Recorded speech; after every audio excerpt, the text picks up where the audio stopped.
Europe 1. Le grand direct des médias, Jean-Marc Morandini. Et le fait média du jour, c'est donc cette photo de Yann Barthès, l'animateur du Petit Journal, qui fait polémique depuis hier sur les réseaux sociaux. Une photo où on voit l'animateur faire ce qu'on appelle une quenelle. Alors on va vous expliquer ce que c'est avec nous pour en parler. Eva Rock, chef des infos à Télé 7 jours. Bonjour Eva. Bonjour à tous. D'abord, il faut nous expliquer, parce que c'est toujours très confus, ce que c'est exactement qu'une quenelle. Alors, deux versions. Au choix, version soft, c'est une nouvelle version du doigt d'honneur.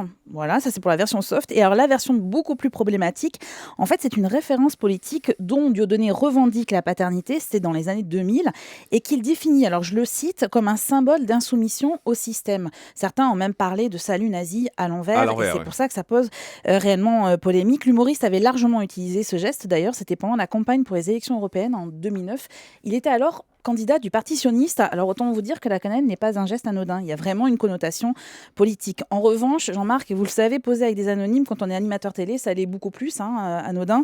Ça arrive tous les jours, surtout quand on s'appelle Yann Barthès et qu'on est très très populaire auprès des jeunes, des fans qui vous demandent souvent de faire un petit cœur avec vos doigts. Certains donc dessinent un cœur et puis d'autres vous invitent à réaliser ce geste politique contestable et contesté. Comme ce jour de juillet 2012, donc c'était un match de foot entre l'équipe du Petit Journal et puis des Tweetos. Alors c'est la fin de la rencontre, séance de dédicace, les photos comme d'habitude.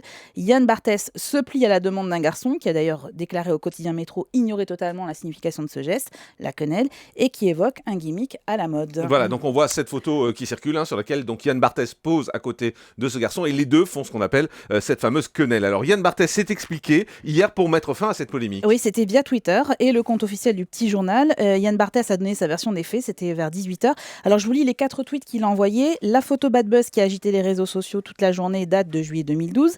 À l'époque, je ne connaissais pas la signification de ce geste, ni le type qui me demande de le faire.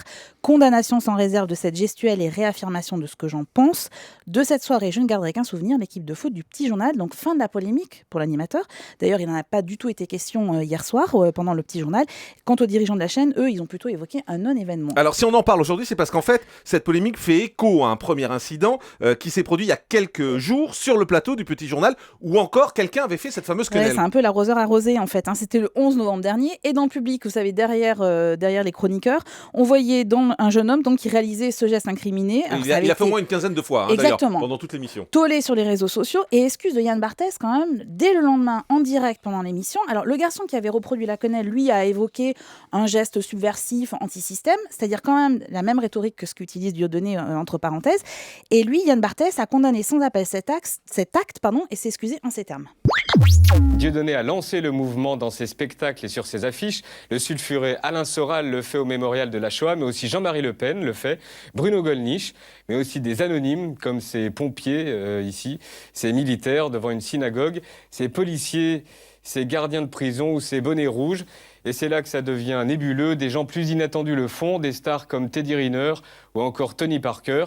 En résumé, des gens qui semblent connaître la signification du geste et d'autres qui font ça pour faire les malins. Voilà, nous vous présentons toutes nos excuses pour cette intrusion visuelle nauséabonde.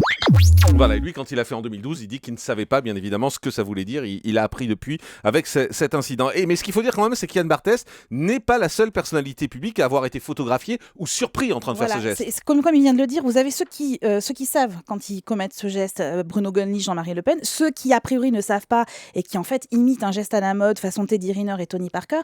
Sauf qu'aujourd'hui, et on ne comprend pas comment les personnalités se font encore piéger, avec les réseaux sociaux, la moindre photo, la moindre parole que vous émettez devient en fait une sorte d'acte public et donc qui est voué largement à être diffusé et donc commenté. Alors ça devient d'autant plus problématique que les personnalités connues, elles sont quand même régulièrement sollicitées dans la rue, au restaurant où vous soyez, on veut vous prendre en photo. Des personnalités qui se retrouvent quand même donc à devoir gérer des nouveaux codes de communication auxquels ils ne sont pas forcément habitués, avec une extrême vigilance. Et alors quand même comble de cette histoire, c'est que Yann Barthès est quand même ultra connu pour son ultime discrétion. C'est quand même pas quelqu'un qui va de prime abord aller vers les fans, et une photo, une seule, aura suffi finalement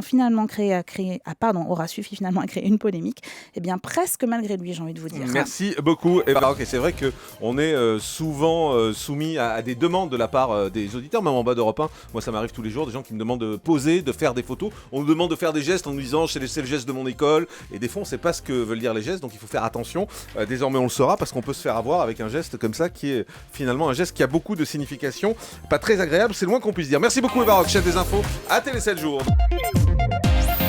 Europe 1.